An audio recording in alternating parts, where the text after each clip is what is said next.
మన దృష్టికి రావడం కూడా పత్రికల్లో మనం అందరం చదివిన విషయాల్ని గుర్తు చేస్తూ ఉన్నాం కొన్ని.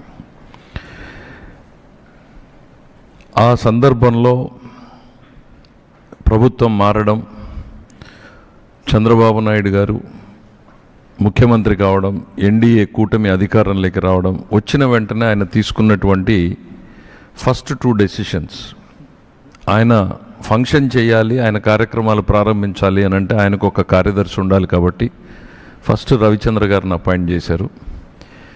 రెండవ నిర్ణయం ఆయన తీసుకున్నటువంటిది ఏంటి అని అంటే, ఏదైతే తన భక్తుడిగా ఆయన మనసుకు దగ్గరగా ఉండేదో, వెంకటేశ్వర స్వామి భక్తుడిగా అప్పటిదాకా జరిగినటువంటి చర్చని, వాస్తవాల్ని తీసుకురావాలి, ప్రజల్ని ప్రక్షాళన గావించాలనేటువంటి ఉద్దేశంతో తిరుమల తిరుపతి దేవస్థానం ఈవోగా ఆ రోజు వారు శ్యామలరావు గారిని నిర్ణయం తీసుకొని పంపించడం జరిగింది.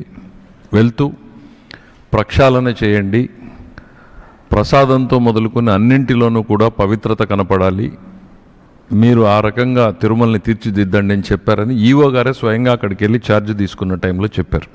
అంటే very simple straight forward direction ముఖ్యమంత్రి గారు ఇచ్చింది తప్ప వేరే ఏం కాదు. ఆ దిశలో ఈవో గారు ఆయన విధి నిర్వహణ కర్తవ్యంలో భాగంగా ఒక మంత్లో వచ్చినటువంటి 4 ట్యాంకర్లు సప్లై జరిగినప్పుడు ఆ నెయ్యి శాంపిల్స్ని తీసి NDDB national dairy development board కాఫ్కి శాంపిల్స్ పంపించడం జరిగింది. నేషనల్ డైరీ డెవలప్మెంట్ బోర్డు మనకు తెలుసు, భారతదేశంలో అత్యున్నతమైనటువంటి సంస్థ. ఇట్స్ మదర్ ఆఫ్ డైరీస్ అని చెప్పొచ్చు, మదర్ ఆఫ్ డైరీ టెక్నాలజీ అని చెప్పొచ్చు. భారతదేశ డైరీని రూపుని మార్చినటువంటి సంస్థలు. ఎన్డీడీఎఫ్ CALFకి శాంపిల్స్ పంపించినప్పుడు కొద్ది రోజుల తర్వాత ఆ రిపోర్ట్లు రావడం, ఆ రిపోర్ట్లో మనం నివ్వెరబోయేటువంటి అంశాలని మనం చూడడం జరిగింది. సో మీ ముందుకి జస్ట్ ఆ ఒక్క లాస్ట్ పేజ్, దాదాపు 10 పేజీల రిపోర్ట్ ఉంటే దాంట్లో ఉన్నటువంటి లాస్ట్ పేజ్ని గతంలో కూడా చెప్పాం, మళ్ళీ చెప్పే ప్రయత్నం చేస్తున్నాం. S value equations for suspected adulterants as per ISO. Suspected adulterants, ఇవన్నీ కల్తీ జరిగాయి అని అనుమానిస్తున్నాము అనేటువంటిది ఆ ల్యాబ్ రిపోర్ట్లో చాలా స్పష్టంగా ఉంది. ఒక 5 అంశాలని వాళ్ళు ప్రస్తావించారు. 5 అంశాల్లో మొదటి అంశం ఏంటంటే soybean, sunflower, oil, rapeseed, linseed, wheat germ, maize germ, cotton seed, fish oil. ఇది number 1. Number 2 coconut oil, palm kernel oil రెండవది. మూడోది palm oil and beef tallow. నాలుగవది లార్డ్, అదర్ది టోటల్ అని పెట్టారు. సో అంటే ఎన్డీడీబీ కాఫ్ ఏదైతే భారతదేశంలో డైరీ డెవలప్మెంట్లో అత్యున్నత స్థానంలో ఉందో, పరీక్ష చేయడానికి అత్యున్నతమైనటువంటి టెక్నాలజీ రీసెర్చ్ ఇన్స్టిట్యూట్లో 4 శాంపిల్స్లో ఈ 4 వెజిటబుల్ ఆయిల్స్తో పాటు జంతు కొవ్వులు కూడా ఉన్నాయి అనేటువంటి నివేదికని బహిర్గతపరచడం జరిగింది. అది గౌరవ ముఖ్యమంత్రి గారి దృష్టికి రావడం, వారి మనసులో ఉండడం, ఎన్డీఏ శాసనసభ్యుల సమావేశం జరుగుతున్నప్పుడు ఒక ఆవేదనతో గౌరవ ముఖ్యమంత్రి గారు దాన్ని శాసనసభ్యుల ముందు పెట్టారు. గతంలో ఈ రకంగా జరిగింది, మనం ప్రక్షాళన చేస్తున్నామంటాం. ఆ తర్వాత పెద్ద చర్చనీయాంశం కావడం, ఆయనకు ఒక భక్తుడిగా ముఖ్యమంత్రిగా, భక్తుడిగాను బాధ్యత, ముఖ్యమంత్రిగాను ఆయన బాధ్యతది ప్రజల ముందు పెట్టాల్సినటువంటి బాధ్యతని అదే ఆయన నిర్వర్తించారు. అందులో ఆ రోజు ఉన్నటువంటి రిపోర్ట్ని ప్రజల ముందు పెట్టారు ఆయన. అనంతరం జరిగినటువంటి పరిణామాలు ఏంటి అనేటువంటిది మనం చూసాం.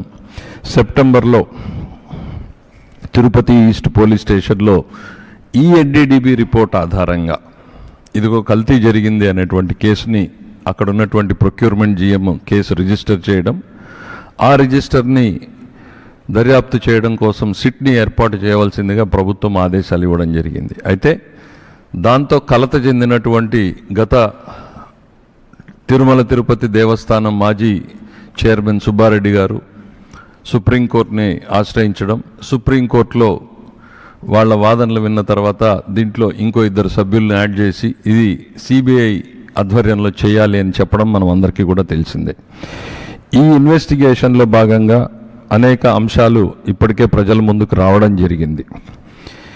ఒకవైపు ఈ సిట్ ఎంక్వైరీ తర్వాత ఒకటి ఛార్జ్షీట్ ఫైల్ చేయడం, సప్లిమెంటరీ ఛార్జ్షీట్ ఫైల్ చేయడం, ప్రభుత్వానికి ఒక ప్రత్యేక నివేదికని ఇదిగో ఇందులో జరిగిన తప్పులు ఇవి, వీళ్ళ మీద అధికారుల మీద లేకపోతే బోర్డు సభ్యుల మీద మీరు చర్యలు తీసుకోండి అని ఒక నివేదికని, తిరుమల తిరుపతి దేవస్థానానికి భవిష్యత్తులో జరగకుండా ఈ రకంగా నివారణలు చేయండి అనేటువంటిది ఒక సలహా ఇవ్వడం జరిగింది. తెలియక చేసేదాన్ని పొరపాటు అంటాం, తెలిసి చేసిన తప్పుని నేరంగానే పరిగణించాలి. చాలా థిన్ లైన్ ఉంటుంది డిఫరెన్స్. ఇక్కడ ఏదైతే జరిగిందో ఇందులో ప్రతి ఒక్కరూ కూడా తెలిసే జరిగింది, తెలియక జరగలేదు. ఇది మనం ఆరోపణ కాదు, బేస్డ్ ఆన్ ఎవిడెన్స్. తెలిసి జరిగినా దాన్ని తొక్కిపెట్టి దాన్ని మార్చేటువంటి ప్రయత్నం చేసింది గత పాలక మండలి అనడానికి CFTRI 2022 ఆగస్టు 3న ఇచ్చిన రిపోర్ట్. ఇది ప్రజల ముందుకు పెట్టాము ఇదివరకే. దీంట్లో చాలా స్పష్టంగా ఏం చెప్పింది అని అంటే, చివరి ఒక్క లైన్ మాత్రం, టెస్ట్ ఫర్ బెటాసిస్టోస్టెరాల్ పాజిటివ్. ఇప్పుడు ఏదైతే NDDB కాఫ్ టెస్ట్లో వచ్చిందో బెటాసిస్టోస్టెరాల్ ఉంటే ఇవన్నీ ఉండే అవకాశం ఉంది అని, దాంట్లో కన్క్లూజివ్గా రాకపోయినా బెటాసిస్టోస్టెరాల్ టెస్ట్ పాజిటివ్ అని వచ్చిందంటే దాదాపు ఆ డైరీ ఎక్స్పర్ట్స్ ఉన్నారు, ఆ డైరీ ఎక్స్పర్ట్స్ వీళ్ళందరూ దీన్ని ఈ CFTRI రిపోర్ట్ని గత పాలక మండలి చైర్మన్ గారి దృష్టికి తీసుకెళ్లారు. తీసుకెళ్ళినట్టుగా ఒక నిందితుడు పేర్కొన్నట్టుగానే ఛార్జ్షీట్లోనూ వాళ్ళకు వచ్చినటువంటి దాంట్లో చెప్పారు అనేటువంటిది స్పష్టంగా తెలుస్తూ ఉంది మనకి. తెలిసిన తరువాత చైర్మన్ గారు సరిదిద్దేటువంటి చర్యలు తీసుకుని ఉంటే ఓకే, తెలియక జరిగింది, పొరపాటు జరిగింది, సరిదిద్దుతున్నారు, ఫైన్ అనుకోవచ్చు. దాన్ని తొక్కి పెట్టారు, దాని గురించి మాట్లాడలేదు, మాట్లాడడానికి వచ్చినటువంటి వ్యక్తుల్ని కూడా మాట్లాడకుండా చేశారు. ఇది 22లో జరిగిన నేరం. ఆ నేరం 22 నుంచి కంటిన్యూ అవుతా 24 దాకా జరిగింది అనడానికి మనకి NDDB కాఫ్ రిపోర్ట్ అనేటువంటిది చాలా స్పష్టంగా చెప్తుంది. అదే పంతా కొనసాగింది అనేటువంటిది. ఈరోజు ఏం చేశారు అనంటే 59.71 లక్షల కల్తీ నెయ్యి సరఫరా చేయబడింది అనేటువంటిది తెలిసింది మనకి. 234 కోట్ల రూపాయల TTD నిధుల దుర్వినియోగం చేయబడ్డాయని స్పష్టంగా చెప్పింది. ఈ కల్తీ ఎందుకు జరిగింది, దీంట్లో పాత్రదారులు ఎవరు, ఎలా జరిగింది అనేటువంటి చూసినప్పుడు మనకి ఈ విచారణలో భాగంగా ఒక కీలక వ్యక్తి పేరు వింటున్నాం. చిన్న అప్పన్న అంటే సుబ్బారెడ్డి గారి PAగా వ్యవహరిస్తున్నటువంటి వ్యక్తి.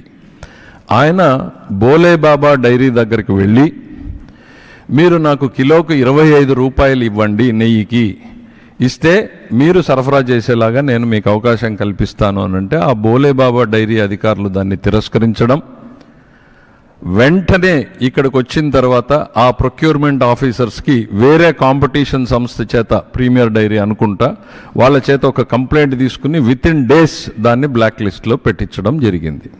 అంటే మా బలం ఇది, మీరు మేము చెప్పిన టర్మ్స్కి రాకపోతే మిమ్మల్ని ఈ రకంగా చేస్తామనేటువంటి ఎగ్జాంపుల్ని ఇచ్చిన తర్వాత నెగోషియేషన్ స్టార్ట్ చేశారు. మళ్ళీ అదే సంస్థతోనే చేసినట్టుగా తెలుస్తుంది. కాకపోతే బ్లాక్ లిస్ట్లో ఉండడం మూలాన వాళ్ళు పార్టిసిపేట్ చేయడానికి అవకాశం లేదు కాబట్టి ఆల్టర్నేటివ్ రూట్స్ను కూడా వీళ్ళే వెతికి పెట్టారు. AR డైరీ అనేటువంటి సంస్థ, వైష్ణవి డైరీ అనేటువంటి సంస్థ, అనేకమైనటువంటివి మీ అందరికీ తెలుసు. ఇవన్నీ కూడా ఏ రకంగా రూట్ చేశారు, ఎంత రూట్ చేశారు అనంటే, ఎవరైనా లాభం కోసం సరఫరా చేస్తారు. వీళ్ళు AR డైరీ